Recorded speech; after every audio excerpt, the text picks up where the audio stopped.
국민의힘과 중앙신당에서 후보 측에서 뭐 호텔 경제론이나 커피 관련해서 공세를 하고 있는데요. 이에 대한 좀 입장이나 시청 계획이 예, 우선은 그 사안 자체가 본질적인 내용에 대한 논리적 공방보다는 뭔가 현상이나 아니면 단어 하나 가지고 한 말꼬리 잡고 시비 거는 형태의 논쟁이 되고 있어서 매우 유감이다라는 말씀 먼저 드리겠습니다. 첫 번째,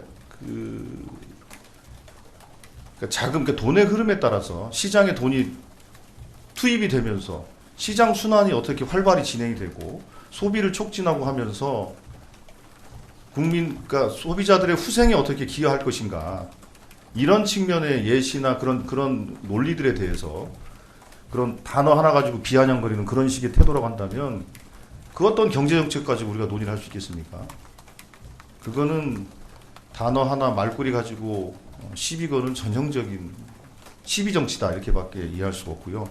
그런 점에서 보면 어떻게 경기 순환을 효과적으로 해서 죽어있는 소비를 진작시킬 것인가, 그거에 대한 건설적이고 합리적인 대안을 가지고 토론을 하면 되는 거 아니겠습니까? 우리는 그것과 관련된 주장을 했던 것이고, 그래서 지역화폐라든지 이런 정책적 수단이 그런 경기 진작에 효과가 있다라는 말을 계속 하고 있는 겁니다. 근데 이 본질에 대한 것들은 뒤로 하고 엉뚱한 단어 가지고 시비를 걸고 있는 것이다. 그래서 소비를 진작하고 지역 경제를 활성화하기 위한 정책적 대안을 가지고 토론을 하자. 그게 저희들의 생각이고, 이미 어제 후보도 그것 관련된 여러 가지 말씀을 하신 걸로 알고 있습니다. 그리고 커피 문제나 이런 것도 마찬가지입니다. 저도 여러 차례 말씀을 드렸습니다만,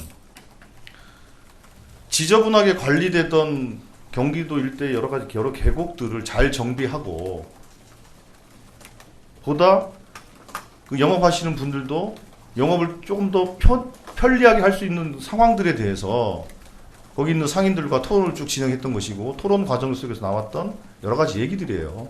그 얘기들을 유세하면서 다시 옮겨오신 거죠. 그 실제로 그렇게 대화를 나눴던 그 상인분들이 그 이후에 이재명 당시 도지사와 엄청나게 논쟁도 하고 뭐 반발도 하고 그런 과정이 있었죠. 그러나 실제로 계곡이 잘 정비되고 거기서 훨씬 더 쾌적하게 영업을 하시면서 그 만족도가 매우 높게 올라갔습니다. 그 계곡에서 영업을 하셨던 분들도 그렇고 거기를 찾았던 시민들도 또 관광객들도 서로 윈윈하고 만족하는, 환경도 좋아지고 이런 결과를 만들지 않았습니까? 이게 어떻게 보면 현장 행정의 전형적인 모범 사례이자 모델인 겁니다. 그리고 소위 원가 120원 가지고 처음에 공격을 했다고 하는 그 누굽니까? 준우 아빠인가요? 준우 아빠라는 그 SNS 이제 계정이 있었던 것 같은데, 그 계정이 사기 계정이었다는 거 아닙니까? 김문수 후보나 이런 분들이 그 사기 계정을 활용해서 진위 확인이나 이런 것도 전혀 안 한 상태에서 우리 후보를 공격하기 위한 수단으로 활용했고, 결국 그게 확인되자마자 아무런 해명도 슬그머니 내려버린 거 아닙니까?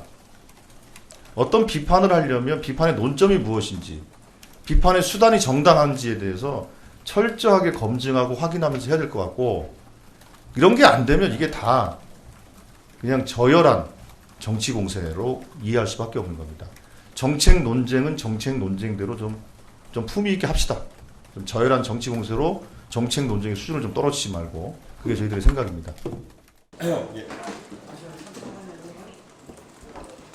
어제 제가 일정을 마치고 이제 되게 충격적인 제보를 메신저로 받았던 것이, 지난 토론회에서 많은 분들의 관심을 받았던 소위 이재명 대표의 호텔 경제학이라는 것이 사실 너무 경제학에서는 근본을 찾을 수가 없어서 어디서 나온 것이냐 많은 사람들이 궁금해했는데요. 어떤 분이 보내준, 지금까지는 가장 이른 시점에 올라온 글인 것으로 확인된 것으로는, 어떤 한 경제에 관해서 블로그 글을 쓰시는 분이 이 오스트리안 경제에 대해 가지고 쓰시는 분인데, 이분이 어떤 일화를 그냥 만들어 가지고 사실상 소개한 것에서 아마 착안해가지고 흘러가지고 조금씩 변형되어서 이재명 후보의 경제 공약까지 된 것 같습니다.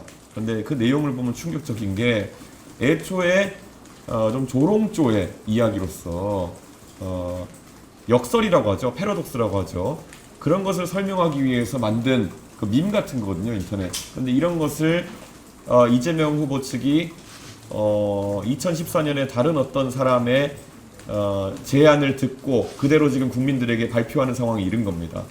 근데 그 내용을 보면은 이재명 후보 캠프 측에서 호텔에서 뭐 돈이 이제 돌아오기 시작해가지고 나중에 문방구에서 호텔에 돈을 잡고 이런 식으로 돼 있는데 실제 그 내용을 보면은 애초에 조롱하기 위해 가지고 호텔에 이제 매춘부가 나중에 돈을 갚는 구조로까지 되어 있는 그런 글이었는데 이것을 어떻게 차용해가지고 조금 변형해가지고 국민들에게 가르치듯이 이재명 후보의 표현을 보면은 영상에서도 그렇고 이것이 경제입니다라고 국민들에게 이제 설명하는 내용이거든요.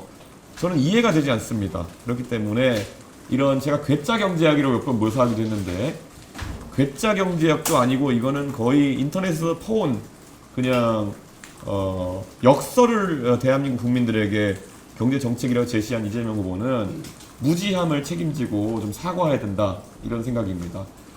그저께 이재명 후보가 토론 자리에서 망신을 당한 이후에 이것을 실드친다고 이것을 해명한다고 얼마나 많은 민주당 계열의 인사들이 어제 방송에 나와서 또 해명을 하고 또 경제학을 안다는 사람들이 이재명 대표에게 줄 서려고 또 이것을 옹호하고 했습니까? 그런데 완전히 이것은 인터넷에서 시작된 해프닝으로 증명된 이상 저는 이재명 대표께서 입장 표명을 하셔야 된다 이런 생각입니다. 네.